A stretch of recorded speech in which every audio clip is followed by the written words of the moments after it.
Bitcoin Globe, day 1246. We're still counting the days down until the next Bitcoin halving. Is there going to come a day when I'm no longer counting down the until the next Bitcoin halving? The day may come, but it's not today. We are one day closer to that next Bitcoin halving, by which time I would like to have a large gathering, a large party of sorts, a get-together where we all of us that have been counting the days down to next Bitcoin halving get together and have a good time and enjoy the fruits of our labor. We're trying to find new ways, at least I am, thinking new ways. How can I bring value to Bitcoin? For me, right now, that's talking about Bitcoin. I have my business card, which usually resides in front of me where my MacBook is now. But I hand this out. I think I handed out 3 or 4 of these today. There was a college student that was interested in economics, and I handed it out on my card. Talked to him about Bitcoin. There were some other people that were interested in Bitcoin, so I talked about Bitcoin. That's what I do. I'm talking about Bitcoin. I'm not the most knowledgeable guy on it, but I'm working at that each day. I'm studying the news. I'm learning from the videos. I'm talking to the people that have more information than me, like the Adam Meister and the Bitcoin Meister and Tony Vays, and I'm going to try to talk to more people and to improve my knowledge each day, as well as I hope you all are if you're interested in Bitcoin. But that's up to you. You can just go along for the ride. I'm here at Rose Canyon Natural Park. Seems to be a very beautiful area. Kicking back and making a Bitcoin video. Been doing the Uber thing all morning. About to go to a little going away party for my friend. I was looking at some of the Bitcoin news today, and I had some notes for you that I'm going to go through real quick. So, it would be nice if, for like tax reasons and whatever reasons, if all my receipts went on to like some sort of, instead of like paying a lot of money for the app, if it just went onto a blockchain, like an entry that only I can access so I could see all my financial transactions instead of getting paper. I throw away so many receipts. I'm sure you all do. How much paper is wasted from these receipts? Just put it on the blockchain for me so I can access that information. There's got to be some way of doing that. So the price of Bitcoin right now, as you well know, is, I'm not going to say it. We're not going to put it into, I'm going to try my damnedest not to put the Bitcoin price into USD. But what can you exchange one Bitcoin for right now? You could exchange one Bitcoin for like a modern gaming system, like with a TV, a very nice TV. You could get a really nice TV and the latest gaming console with controllers for about the price of one Bitcoin. You could also probably get a pretty decent gaming computer for the price of one Bitcoin through Tiger Direct or on eBay. If you use local Bitcoins, you could get 50% off eBay. Be careful with that. But you could get 50%. You could buy a computer on eBay and get 50% off it, and then you could probably even just sell it for more right out of the gate. Buy some graphics cards or something like that for 50% off, and then sell them on Craigslist or something like that. It's an idea. I don't know the legality of that. Once again, I wasn't taught this shit in school. Wasn't taught shit in school about like surviving and finances and law. Law was definitely not taught in school. Just mathematics, English, history, which haven't been very useful in my life. Obviously, English has, but that's about it. Mathematics, basics mathematics. We go to like such a high level of mathematics that's not necessary unless you're interested in that. Law would be a great class to take. Financial stuff would be a great class to take in school. Yeah, you could also probably trade a Bitcoin for a month's worth of rent at a really nice place. Here in California, it wouldn't be quite 1 month's rent for you unless it was just like a studio apartment. But I think most places outside the U.S., you could easily exchange your Bitcoin for a nice rental. What else could you get right now? There's all kinds of things you could get. Like 0.1 Bitcoin is probably enough to buy you a buttload of groceries. 0.01 Bitcoin is enough to get a little bit of gas, maybe fill up a little bit of a gas tank, maybe get a lunch. So that's the value of Bitcoin right now. And by the time of the next Bitcoin halving, I do believe instead of getting just a gaming system for your one Bitcoin, you could probably get a piece of property or a very nice luxury car. That's my prediction for the next 2020 halving. So when we all get together, I'll be like, "Oh, you got the new Tesla. Oh, you got a piece of property," and we'll all be celebrating because that one Bitcoin we were able to exchange for something of immense value. And that's what we're working towards. That's what we're trying to bring value towards Bitcoin. About Ross Ulbricht. I've been doing a little bit of studying into his case. I'm very interested in his case. I don't know much about it yet. If you watch the weekly roundup on Adam Meister's channel, and I was on that show. I'll link to it below. If you didn't already see it, more than likely you already saw it. But we were talking about Ross Ulbricht a little bit, and Tony Vays has actually written articles on it.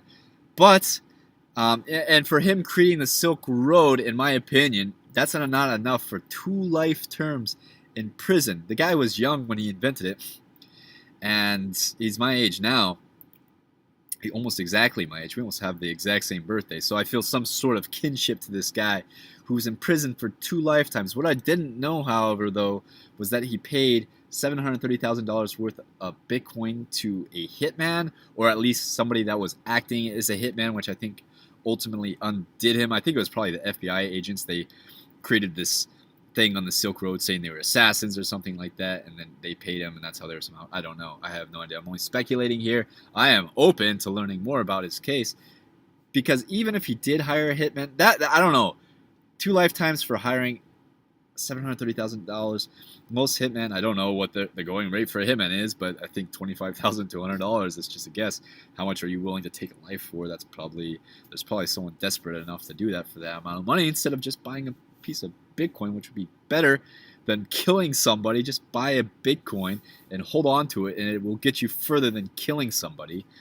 However, I don't know. If he did do that, does that warrant 2 lifetime sentences? What if they find a way to extend their lives and he has to serve those 2 lifetime sentences? I don't know. It's insane. I would actually like to talk to the guy, learn more about him. It's sad. It's really tragic that somebody so talented. The guy is talented. I read his history. He went to the top universities. He was working very hard. He's just surviving like I am now. I feel like we were in the same situation, except he was smart enough to be able to invent something. I have my own ideas for an app, but I don't have the capital to create something like that, which he didn't either, but he had the knowledge to create something like that. And he created something shady, which it served the purpose. There was a huge market for it. He probably made a lot of money from it and was able to improve his quality of life. I just saw some guy, I think he was purchasing a house or something like that, and he bought it at a time when Bitcoin's price shot up, so he ended up with extra $1.3 million. It's like, oh yeah, that's great. This guy's able to get a freaking extra $1.3 million for buying Bitcoin. So Bitcoin does serve the rich more than it serves us at the bottom for now, but I do think it serves everybody. That's why I'm in it. I'm trying to collect whatever I can and put it into Bitcoin. Donations help me out a bit. I try my damnedest to save them. I don't want to spend Bitcoin, but I have to buy gas. I have to eat, unfortunately. Well, I do like to eat, but it's not really unfortunate that I have to eat. But that's the situation I'm in, and I would definitely like a $1.3 million house. So here's just something I wrote. Oh, actually, I wanted to talk about that a little bit. Okay, and I need to link to this below. I actually watched the video of the proceedings going on in Washington of them trying. There's actually a company. I forgot the name of their crappy, shitty company, but they are trying to lock down the cash business in the marijuana industry. He has like trucks that come and pick up the cash and take it to the Federal Reserve, and that's counted. Whatever. That's it. That's their job. And so they're trying to block Bitcoin from coming into you can't. They want to block Bitcoin from being used on marijuana purchases. But on the panel, they actually had Bitcoin guys and lawyers come to speak out on this and totally destroyed the cash guys' arguments of Bitcoin being anonymous. They utterly destroyed them, and that gave me a lot of hope with where Bitcoin could go. There are so many lawyers. Bitcoin's creating jobs for law, for so many people. It's creating jobs, and for those that it's not creating jobs, because we are moving into more of an autonomous economy where AI and technology is going to eliminate a lot of jobs. So we're going to need a basic income of some sort. The basic income could just be buying a Bitcoin now and forgetting about it until 2020 or beyond, at which time you could probably retire. Maybe not retire on one Bitcoin. I think that would be the next Bitcoin halving. Probably 2024 would be the next Bitcoin halving. You could probably retire on 1 Bitcoin by then. Maybe by 2020 it is absolutely possible. So that's that. Check out that video if you're interested in marijuana, and just to see like this. Essentially, he's like a banker guy who's created a company that collects the cash, and he wants Bitcoin banned so that he could have monopoly. His company could basically have a monopoly. Very interesting to watch him get shut down and destroyed. So that, I think that led to me writing this little tweet or whatever. The only way banks can win is if they cheat and break the law, which will bring them negative karma, and they will fail anyways.